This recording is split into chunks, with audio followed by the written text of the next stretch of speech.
আসসালামু আলাইকুম ভিউয়ার্স। আসলে ঢাকায় বিমান দুর্ঘটনার পর থেকে এতটাই মন খারাপ, এতই কেঁদেছি আমি। যতবার ভিডিওগুলো দেখতেছি এতটাই কাঁদতেছি। আমরা যদি এতই কাঁদতেছি, না জানি তার বাবা মা আত্মীয় স্বজন কত কাঁদতেছে। আমার ছোট্ট একটা ছেলে, সে বলতেছে, মা ওদের গায়ে জামা নেই কেন, ও দৌড়াচ্ছে কেন। শুনে যেন চোখ দিয়ে আর আমার পানি থামতেছে না। আমি তো ওর সাথে আরো কান্না করতেছি।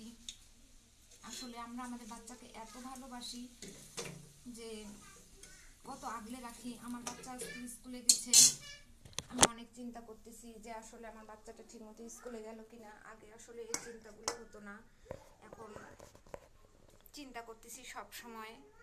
আল্লাহ, তুমি সেই মা বাবাদের, আত্মীয় স্বজনদের ধৈর্য ধরার তৌফিক দান করো। আল্লাহ, তুমি সবার উপরে রহমত করো।